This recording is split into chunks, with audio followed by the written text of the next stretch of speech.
Thank you for inviting me to join you for Housing Works Conference. My name is Jenny Schuetz. I'm a senior fellow at Brookings Metro, and I'm happy to share with you today some of the insights from my recent book, Fixer Upper: How to Repair America's Broken Housing Systems.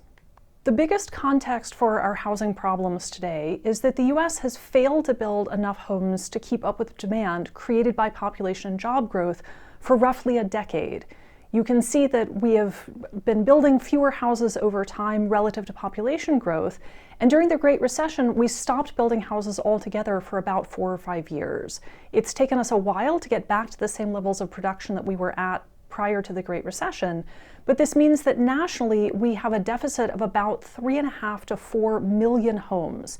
And in some parts of the country, metro areas that have some of the strongest labor markets, the best paying jobs where people want to live, the problem goes back even farther. Places like the San Francisco Bay Area, Seattle, New York, and DC, even cities like Austin, haven't been building enough homes to keep up with demand for more like 20 or 30 years. It's not just a natural outcome of housing markets. The deficit very much reflects the policies and regulations that we have put in place around housing production. In particular, rules like single-family exclusive zoning have made it illegal to build anything other than single-family detached houses on the majority of land, even in large cities. This means that structures like duplexes or townhouses or even modest-sized apartment buildings are simply illegal to build in most of our jurisdictions.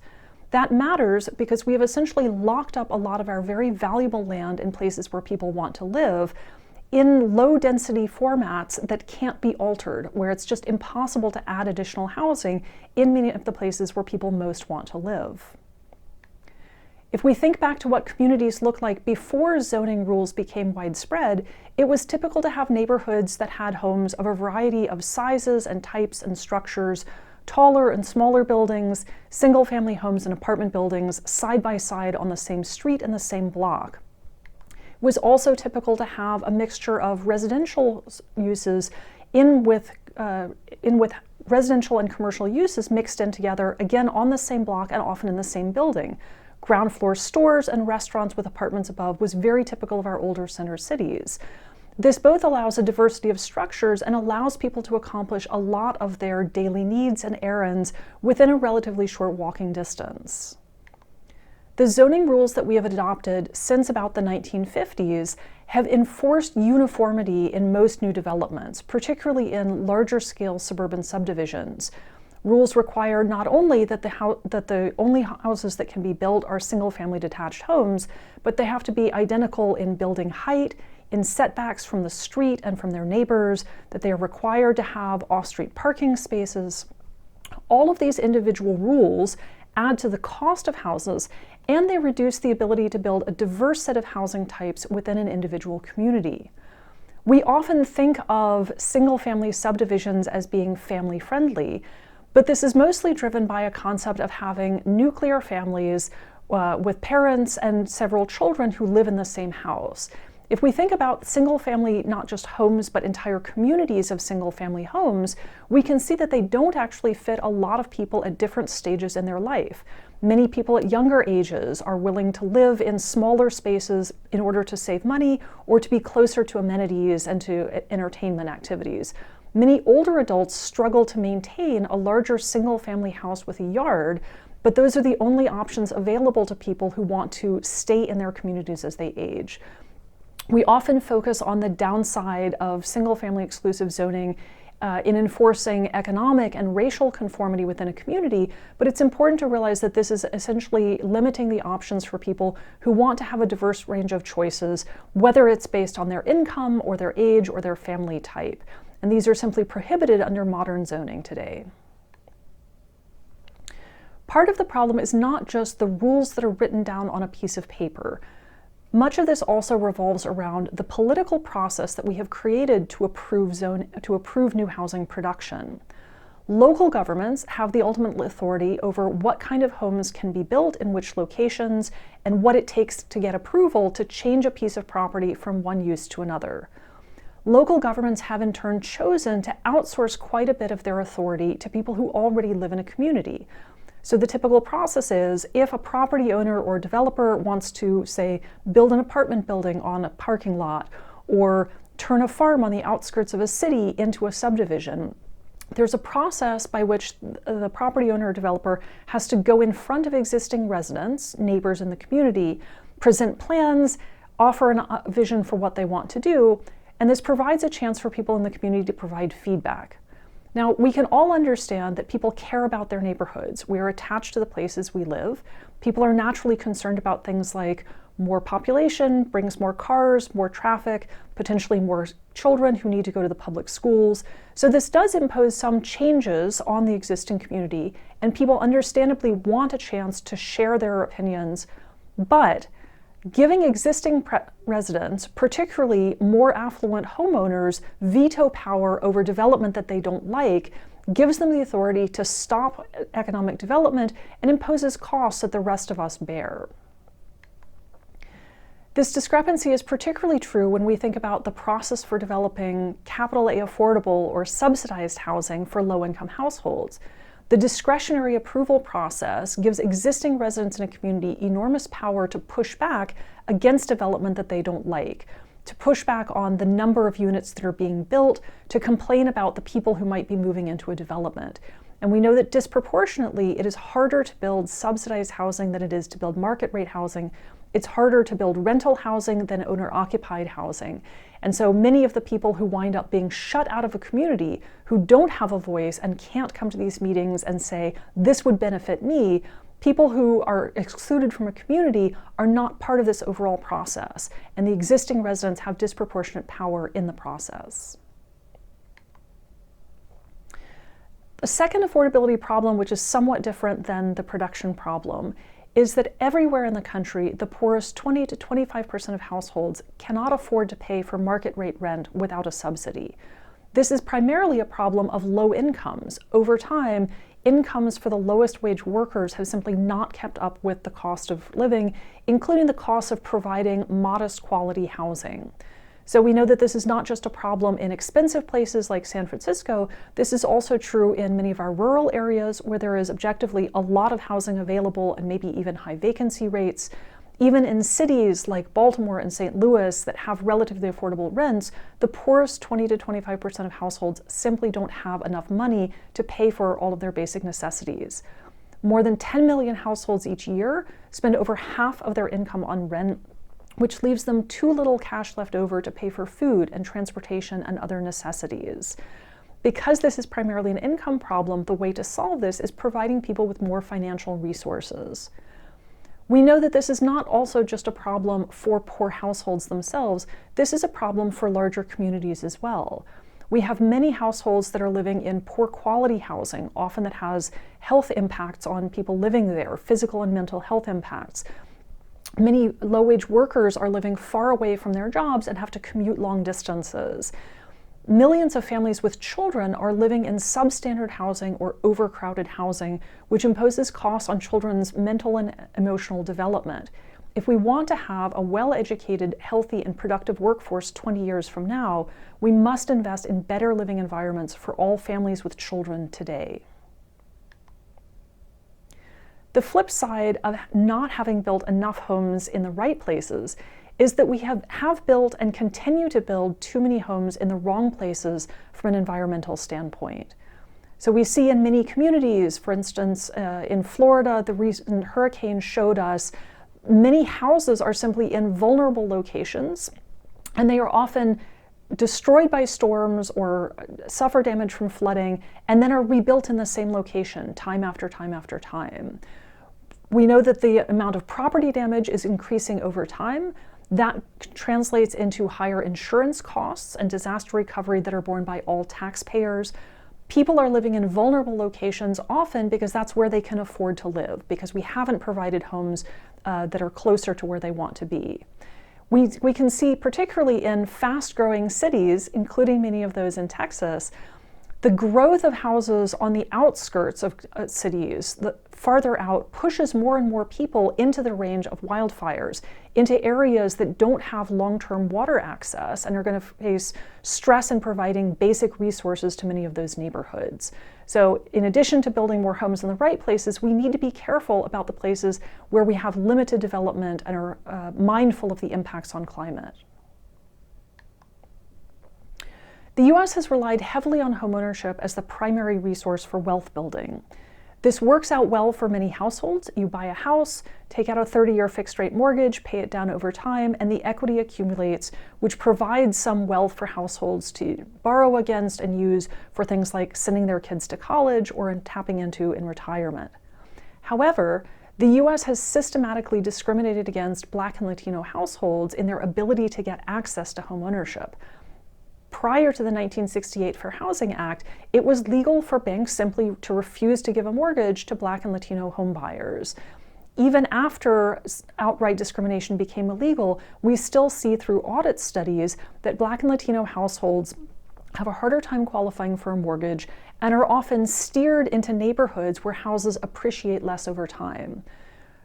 More than 70% of white households own their own home, fewer than half in Black and Latino households do. And even if we just look at homeowners, white households have roughly twice as much home equity as Black and Latino households. We know, for instance, that first-time white homebuyers are likely to get assistance with a down payment from parents or grandparents. Black and Latino first-time homebuyers often don't get that family help because their parents and grandparents were locked out of homeownership, have not been able to build up wealth in the family, and then can't transmit it and build up additional wealth for future generations. Racially restrictive zoning, exclusionary zoning, such as bans on apartments, is only the latest form of policy that reinforces deep patterns of racial and economic segregation.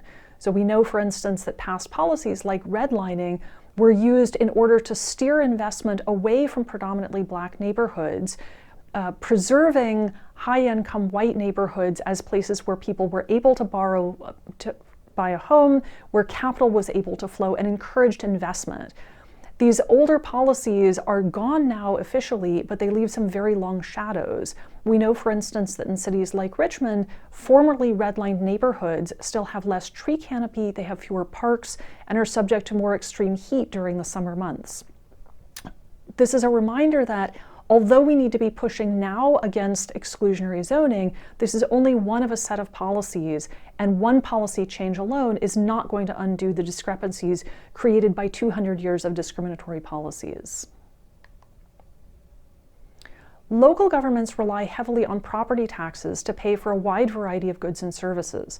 K-12 schools, roads, public safety, parks and recreation, all of these have to be paid for somehow, and local governments have a limited set of financial tools that they're allowed to use to raise revenues. Property taxes is the largest tool in most states in the U.S. This creates then a set of incentives for local governments themselves to screen proposals for development. In particular, smaller, lower valued homes are often perceived as costing more in public services than they will bring in fiscal revenues. I should say that the evidence on this is not clear, that often smaller homes are occupied by families without children, which is one of the most expensive public services for local governments, but has created a sense among many local elected officials that high-value homes on large pieces of land are financially a better deal from the community. Even if they are open to having lower-income residents, purely on financial terms, they have an incentive to screen for certain kinds of development.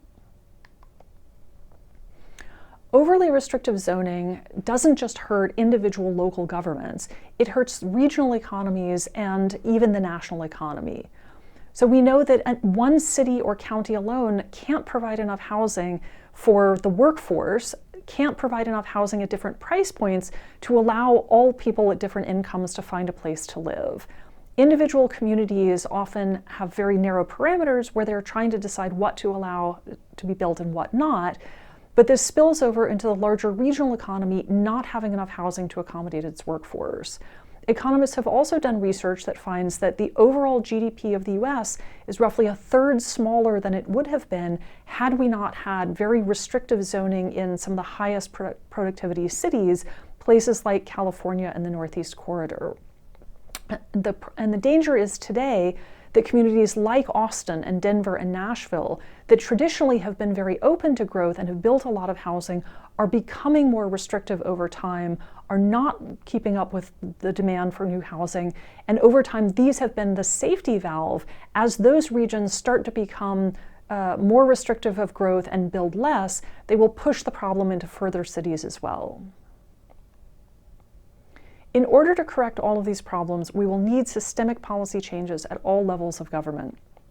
Local governments are fundamentally responsible for writing the rules that govern housing production. These need to be reformed to allow a more diverse range of housing types, owner-occupied and rental, large and small at different densities, and crucially, provide housing at a wider range of prices within every community to accommodate different kinds of households and different workers. State governments play key roles in creating the environment in which local governments operate. State governments can be useful partners and offer financial carrots and sticks that nudge localities towards building more housing in the right places. State governments can also help make it easier for local governments to say yes to housing by providing matching funds for infrastructure and for public services that go along with creating additional housing. The single most important the federal government could do would be to provide more financial support for low-income households. Only the federal government has deep enough pockets to provide financial assistance to all households so that they can afford to live in reasonable quality homes at a reasonable commuting distance from their jobs. The main obstacle to better housing outcomes is not that we don't know the right kinds of policy changes. The politics around advocating for these changes are wicked hard. So we can see in all sizes of communities across the country, long-term homeowners are deeply entrenched, are invested in the current system, and are reluctant to allow any kind of zoning reforms. Too often, the households who would benefit from these kinds of changes, younger households, renters, lower-income workers, people who don't yet live in a community, are shut out of the political process. The renters are systematically underrepresented among local elected officials. They simply don't have a voice and haven't been able to organize yet in order to push for these kinds of reforms that would ultimately have benefits to a broad section of households, to businesses, and to the economy. This is a hopeful time, though. We have seen a lot of energy in the last 5 years, at the state and local level in particular, groups coming together to organize and push back against entrenched forces, to say, we want more housing, we want more diverse housing. This is important to developing communities that are good to live in and that provide access to more people. We've seen movements all across the country, not just in the most expensive states and the blue-leaning states like California and New York and Massachusetts. We are increasingly seeing more interest in places like Virginia and Utah, where this is really framed as a business and economic competitiveness issue. In order for the states to retain jobs and to retain workers, they need to build enough housing. And so this is framed in a different sort of mindset, but the same kinds of policies could work for both. In order to bring about the changes that we've talked about today, we will need to have a broader political coalition. We will need to convince people who are not diehard YIMBYs that there are benefits to come from allowing more housing in the right places and a greater diversity of housing options. To do that, we need to win over the hearts and minds of many voters who are so far not engaged in this issue, who are sitting on the sidelines. And so it's important for those of us who are working in the housing field to reach out and connect with people who are not already part of the coalition, to convince people that we have broader economic benefits. We can have a more prosperous community at all levels of geography if we build enough housing. Investing in better living environments for our children also has broad spillover benefits, not just to poor families, not just to families with kids, but to everybody who cares about the workforce of the future. The climate benefits are becoming clearer as well. We are increasingly paying the costs of having built in the wrong places. Those get passed along to all taxpayers, even if your home isn't hit by a hurricane. articulating the benefits of these kinds of housing policy reforms to a broader audience is the only way that we will build enough support to enact them. Moving on to the Q&A part of the session, thank you for providing me with a number of pre-written questions to respond to. How does exclusionary zoning impact affordability, and how can cities such as Austin meaningfully enact zoning reform to address this? Exclusionary zoning is a combination of policies, so part of this involves thinking through what the policies are that Austin has and what parts of those policies need to be changed. In general, policies that ban things other than single-family detached homes and that require a larger piece of land per house make housing more expensive. Just thinking through this intuitively, the more land you need per house, the bigger the house, the more expensive it will be. So things that ban, for instance, an apartment building or townhouses increase the price of each unit of housing that's constructed.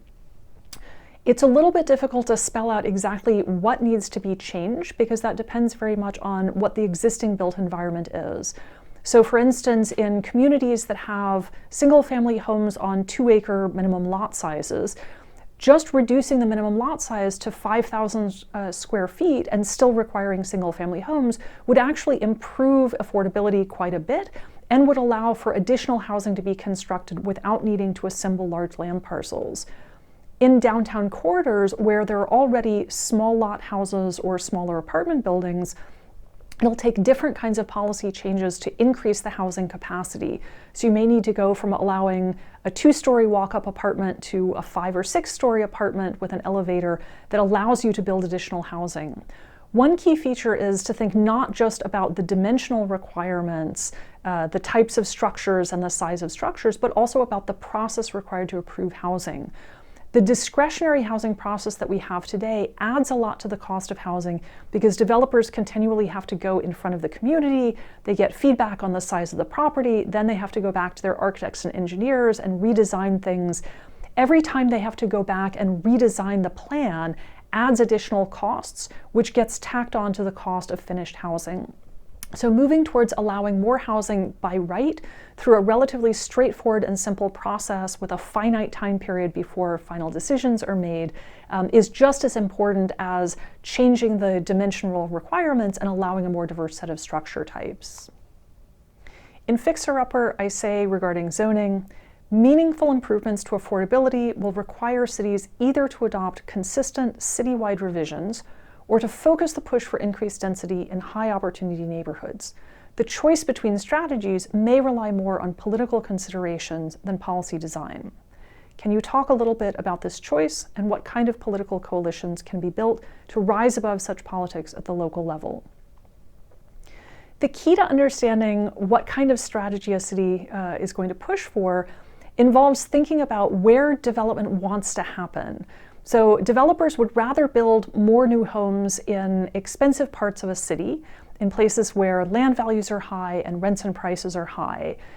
Adding more housing in those high-demand neighborhoods with high prices has the potential to improve affordability, particularly if we think about those are often the neighborhoods that have the most restrictive zoning, that are only large single-family homes on large lots.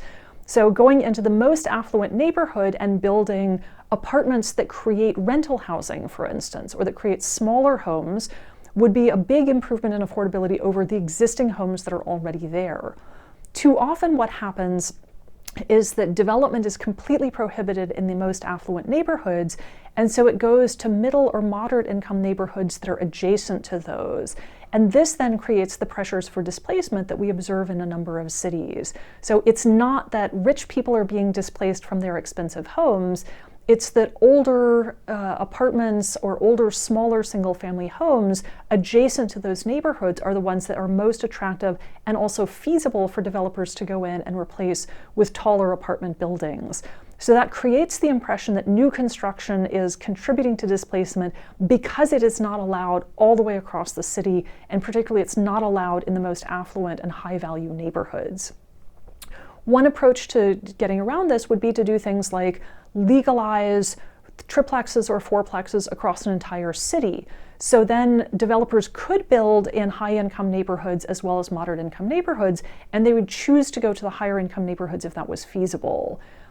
if you can't get the coalition for a citywide revision to the zoning, then focusing on some of the higher income neighborhoods can be a strategy that helps particularly build more trust and more confidence among communities that feel like they often bear the burden of additional development.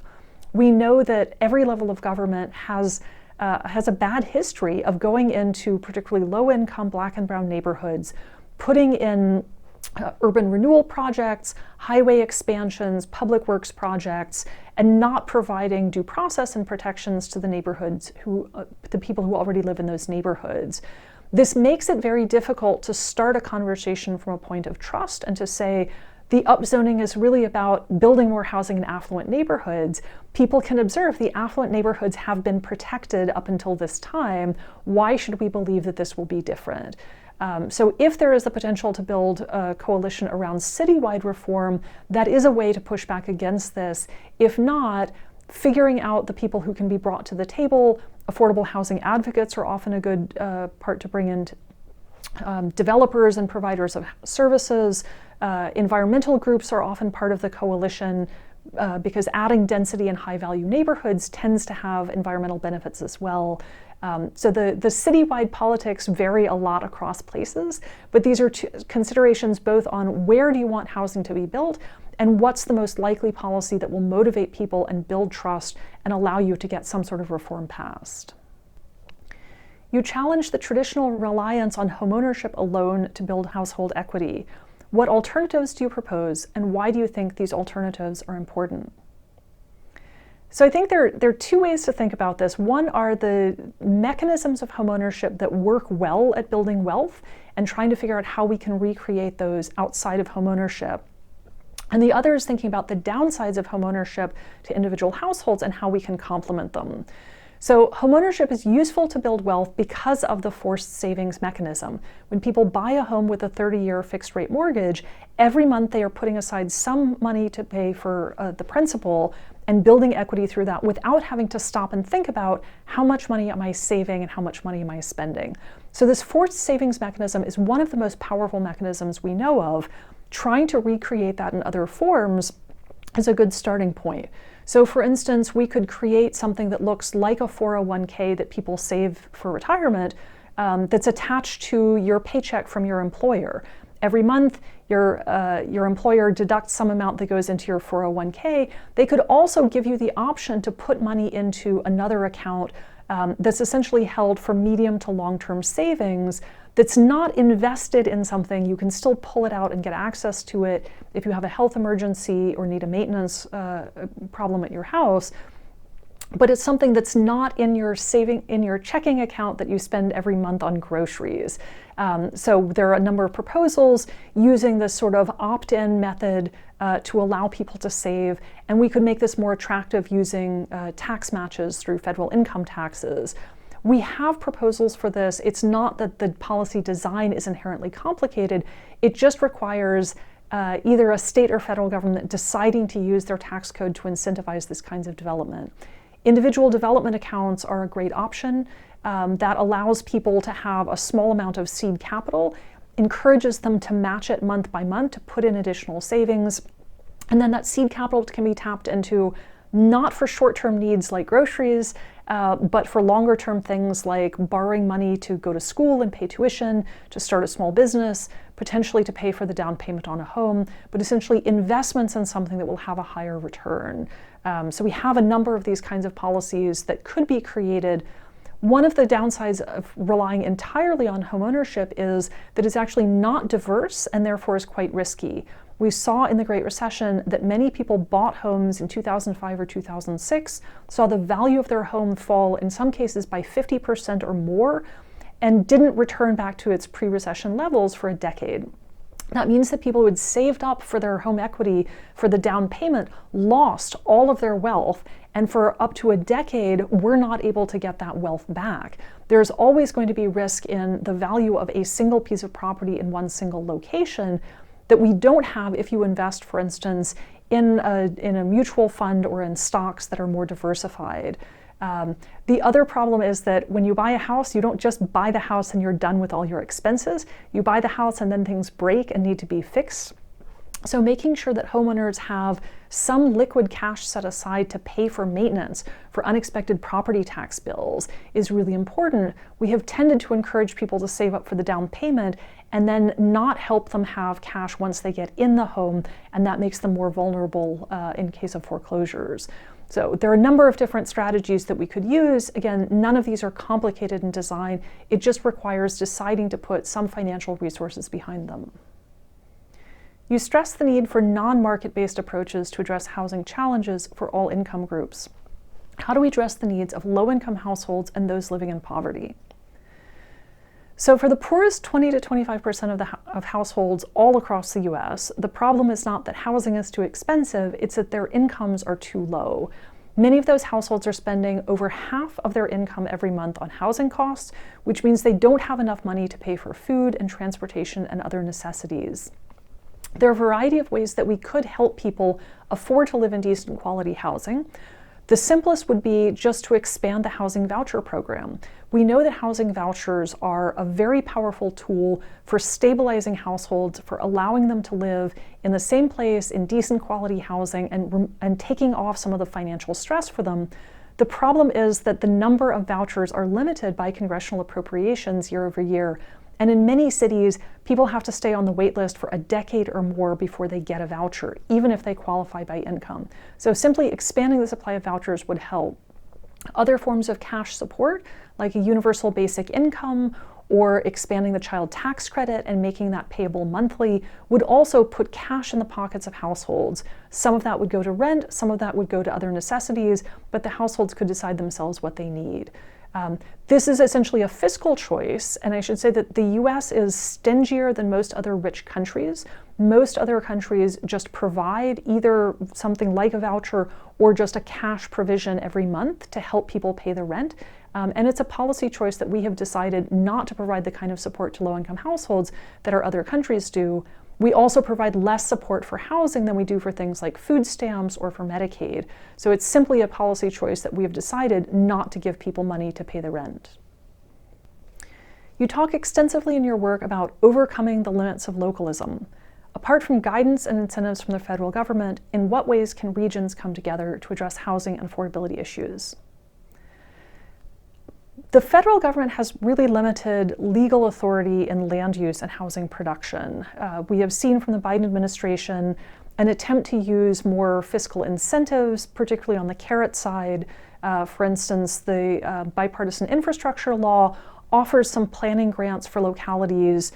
They can get money to pay for things like transit improvements or infrastructure needs if they are willing to do some land use reforms and allow for more housing in these high demand locations, and particularly providing more housing around high frequency transit, which is a smart thing to do anyway. This makes it easier for people to use transit, provides more ridership for transit agencies, and allows people to get around their region without requiring them to own a car or to drive everywhere.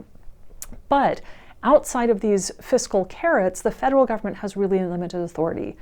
State governments can be very helpful partners, and we have seen a push in California, Oregon, Massachusetts. Utah has done a lot of work. Colorado is starting to do more, thinking about how state governments can also use their fiscal resources to encourage additional development in high demand places. And if exclusionary localities choose not to comply with the carrots, there can be some legal tools. I will say that in states like Texas, there is a tension in the legislature between many of the rural legislators and larger cities, and it's not clear that the state is necessarily going to behave in benevolent ways with respect to its large urban areas. So states can be helpful partners, but it's not a guarantee, and it really requires building a coalition and deciding who's willing to come to the table. States like Utah, I think, offer a useful example for Texas because they are predominantly Republican states, and Utah has been able to bring together its developer community, its business community, and some of the environmental groups that are very worried about restrictions on water in a state that has limited water already. Those are some of the parties that have managed to come together and pushed at the state level for better kinds of housing policies. Are there cities and localities in the United States that your research shows are making meaningful policies to address housing affordability? What can Austin learn from them? This is a really exciting time in housing and zoning reform. We're seeing a lot of political organizing and momentum at both the state and local level all across the country. And it's been very encouraging. This is not just the obvious places. This is not just the Bay Area and Boston. Gainesville, Florida passed laws at the end of last year making it easier to build missing middle housing, smaller homes. Anchorage, Alaska has gotten rid of its parking minimums, which makes it cheaper to build additional housing as well. So there are a number of places that are pushing at least some form of this. Many of the reforms are very new, so we are literally seeing these happen in real time in state legislatures and in city councils.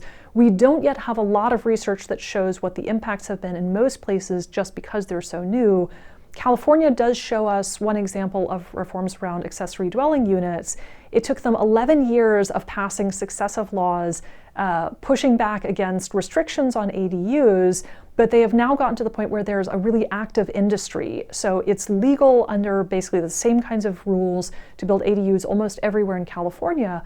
That's made it feasible for an industry to grow up that has architectural plans and designs. These can easily be prefabricated in factories and delivered and put on site with standard kinds of plans. Financing mechanisms have come up to help homeowners borrow in order to construct this, and then they can pay that back over time with rent earned through the ADU.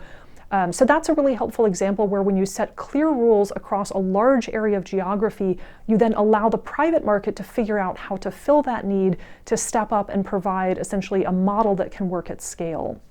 We're still waiting to see how these kinds of policies work in places that are not as expensive as California.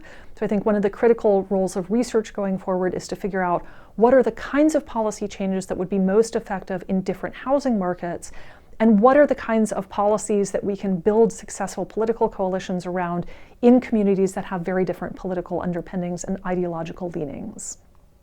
Thank you for inviting me to be part of your conference today, and I hope you have a great rest of your conference.